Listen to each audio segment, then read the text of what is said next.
Guys, আমি আছি এই মুহূর্তে সম্পূর্ণ উত্তর আমেরিকা মহাদেশের সবচাইতে পূর্ব দিকে যে শহরটা, সে শহরে। এবং ওই শহরে একটা পার্ক আছে, এটা সবচেয়ে বড় পার্ক এই শহরটার। শহরের নাম হচ্ছে সেন্ট জোন্স। এটা হচ্ছে কানাডার নিউফাউন্ডল্যান্ড অ্যান্ড ল্যাব্রাডরের নিউফাউন্ডল্যান্ড যে প্রদেশ, তার সবচাইতে ক্যাপিটাল সিটি। আমরা যাচ্ছি অ্যাকচুয়ালি, আমি আমার পরিবার নিয়ে যাচ্ছি ক্রিসমাস লাইটিং দেখতে। অ্যাজ অফ আপনারা দেখতেই পাচ্ছেন যে বরফে বরফে পুরো ঢেকে গিয়েছে। এই মুহূর্তে আমি অলরেডি পার্কের ভিতরে আছি, আর দূরে হচ্ছে গিয়ে লাইটিংটা অলরেডি দেখা যাচ্ছে। আর তারও দূরে পাহাড়ের উপরে হচ্ছে গিয়ে একটা এলাকা। আমি মূলত ওই জায়গাটার দিকেই থাকি পরিবার নিয়ে। তো ক্রিসমাস লাইটিংটা অ্যাকচুয়ালি কি? ক্রিসমাস লাইটিং হচ্ছে যে আজকে হচ্ছে গিয়ে ডিসেম্বরের 14 তারিখ, 25শে ডিসেম্বর হচ্ছে গিয়ে ক্রিসমাস বা বড়দিন। তো এই সময়টা তো খুব ঠান্ডা থাকে, অলরেডি ঠান্ডা পড়ে গেছে, আপনারা বুঝতে পারছেন বরফ দেখে। এই সময়টাতে যেটা হয় যে ডিফারেন্ট অ্যাক্টিভিটিস এবং লাইটিং করা হয়, যাতে করে উইকেন্ডের দিনগুলোতে, মানে সপ্তাহে ছুটির দিন শনি এবং রবিবার, মানুষজন যেন আসে এই পার্কে, এবং পার্কগুলোকে চমৎকার লাইটিং দিয়ে সাজানো হয়। আজকে হচ্ছে গিয়ে এই লাইটিংটা দেখতেই আমি আসছি, এবং ভাবলাম যে আপনাদের সাথে শেয়ার করি। জানলেন যে নিউফাউন্ডল্যান্ডে বা সেন্ট জোন্সের হচ্ছে গিয়ে শীতকালীন জীবনগুলো কেমন। সো এই হচ্ছে গিয়ে পার্কের যে লাইটিংটা আছে, এটা হচ্ছে গিয়ে আসলে শীতকালীন সময়ের একটা অবিচ্ছেদ্য অংশ, যাতে করে শীতকালে যারা আসবেন তাদের যেন কষ্ট না পান, বা তাদের জন্য ভালো লাগে। এটা একটা ভালো এন্টারটেনমেন্টের মতো অবস্থা আর কি। হাঁটতে হাঁটতে চলে আসলাম একটা ছোট্ট পুকুরে। এই পুকুরটাতে আমি যখন আসি কানাডাতে, ঠিক তার কয়েকদিন পরে আমি পুকুরটার দিকে আসছিলাম। আমার ছেলে এখানে এসে হাঁস খাইয়েছিল, এবং মজার পার্ট হচ্ছে এখানে বরফ পড়ে, এটা কিন্তু পানি জমে নাই। বিগত কয়েকদিন যে স্নোফলটা হয়েছিল, এই স্নোফলের কারণে এই পুকুরের পানির উপরের অংশটা সাদা হয়ে গিয়েছে এবং জমে গিয়েছে মোটামুটি। এই যে স্নোফল, যে স্নো। আচ্ছা, একটু হাঁটতে হাঁটতে লাইটিং এর দিকে যাই।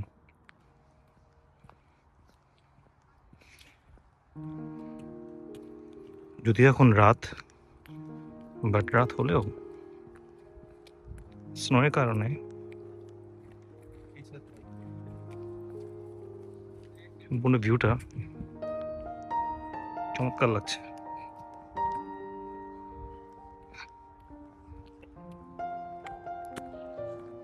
এই জায়গাটা হচ্ছে একটা ওয়াটার পার্ক। তো সামার টাইমে বাচ্চারা যদি আসে এখানে, বাচ্চারা না শুধু বড়রাও ছেলে এখানে গোসল করতে পারে এবং ওয়াটার পার্কে খেলতেও পারে। এখন আপনাদের জন্য কুইজ, আপনারা গেস করেন যে এই ওয়াটার পার্কে যদি আপনি খেলতে চান বা গোসল করতে চান, সুইমিং করতে চান, তাহলে কেমন খরচ লাগতে পারে? জাস্ট একটা গেস করেন। উত্তরটা হচ্ছে 0। এই ওয়াটার পার্কে খেলতে বা সুইমিং করতে কোনো টাকাই লাগে না, ফ্রি অফ কস্ট। দারুণ না? কোনো কিছু প্রথমবার এক্সপিরিয়েন্স করতে গেলে যেটা হয় আর কি, একটা ছোট ভুল করে ফেলেছি। সেটা হচ্ছে গিয়ে পার্কটা অনেক বড় এবং কয়েকটা এন্ট্রি আছে, ঠিক আছে? সো পার্কের একটা স্পেসিফিক জায়গা যেটা আছে সেটা হচ্ছে লাইটিং করা। এবং আমরা যেহেতু বাসে করে এসেছি, আমরা চাইলে ওই এন্ট্রি পয়েন্টের কাছে নামতে পারতাম, কিন্তু বুঝতে পারিনি, নেমেছি একটু দূরে। সো বেশ কিছুক্ষণ হাঁটতে হবে। তবে শীতকাল তো হাঁটতে খারাপ লাগছে না, আবার স্নোও নেই, বৃষ্টিও নেই, খুব বেশি বাতাসও নেই। আমি যেটা করছি যে আশেপাশের স্নো আর ভিউ দেখতে দেখতে হাঁটছি। এই যে পাশেই মেন রোড, এদিকে একটা জায়গা, আর ওই দিকে পাহাড়ের উপরে এখন দেখতে পাচ্ছিলেন, সেটা একটা জায়গা। ওকে, বেশ কিছুক্ষণ হাঁটার পরে দূর থেকে লাইটগুলো দেখা যাচ্ছে, এবং ওই যে আমার ছেলেও দাঁড়িয়ে আছে। কিছু না, ভিডিও করছি। এই যে লাইটিং গুলো, বাবা, আমরা মনে এখান থেকে গেলে ভালো হবে। এখান দিয়ে যাবো, এখান দিয়ে সোনামণি। এই যে বাবা ওখানে সব ওখান দিয়ে যাচ্ছে, ওরা সব ওখান দিয়ে যাচ্ছে, ওখানে যাও, ওখান দিয়ে। আবার একটা ভুল করলাম, আমি ওইদিক চলে গিয়েছিলাম।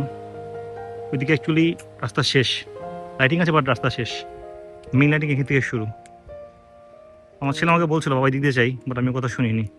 এবং সামনে যে লোকগুলোকে দেখতে পাচ্ছেন, তারা অ্যাকচুয়ালি আমাদেরকে ফলো করে করেই মাথা পর্যন্ত গিয়েছিল, তারাও চলে আসছে। তো বুঝে গেল আমাদের সবারই আজকে ফার্স্ট টাইম। অবশেষে চলে আসলাম এই যে বাউরিং পার্কের লাইটিং এ।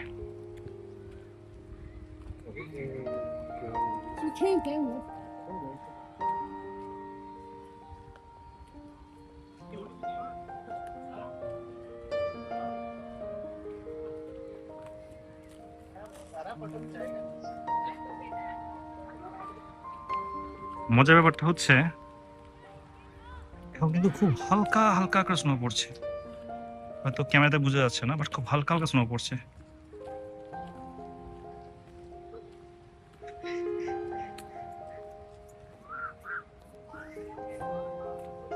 জায়গাটা পিছলা হয়ে আছে এবং বরফ পড়ার পরে এই বরফ পড়া জায়গার চাইতে এই জায়গাগুলো বেশি ডেঞ্জারাস, কারণ এখানে বরফ জমে থাকলে বরফগুলো পিচ্ছিল হয়ে থাকে এবং বোঝা যায় না, অনেক সময় মানুষ পড়ে যায়।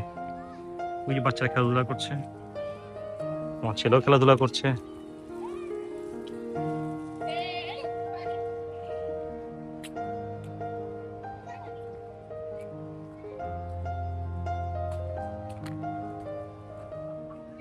এই সেই লাইটিংটা যেটা আমরা দেখতে আসলাম। আমার ছেলে দৌড়াচ্ছে।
সো আমাদের মোটামুটি রাইডিং দেখা শেষ।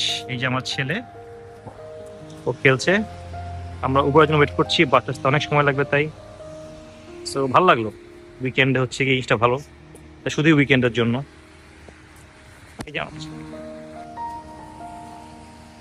সো ছুটির দিনে এই জিনিসটা খারাপ না। আমার ছেলেটাকে আমাকে বরফ মারছে, ওকে পোকা দিয়েছি। মাশাআল্লাহ খুব মজা পেয়েছে। বাচ্চাদের জন্য জিনিসটা ভালো, এখানে আসবে। অনেকে দেখুন যে আইস স্কেটিং করছে, যারা কিনা আইস স্কেটিং করতে চায় বা করতে পারে তাদের খুব চমৎকার একটা জায়গা। আর আমার কাছে এমনিতে জায়গাটা খুব ভালো লাগছে। জায়গাটা আশেপাশে খুব নিরিবিলি টাইপ। হ্যালো।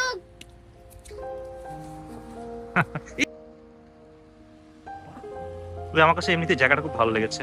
আপনারা দেখতে পাচ্ছেন অলরেডি তুষার পড়া শুরু হয়ে গিয়েছে, স্নোফল আর কি। কারণ টেম্পারেচারে দেখছিলাম যে আজকে এই মুহূর্তে খুব স্নোফল হবে, আর ঠিক একটু করে বৃষ্টি পড়বে।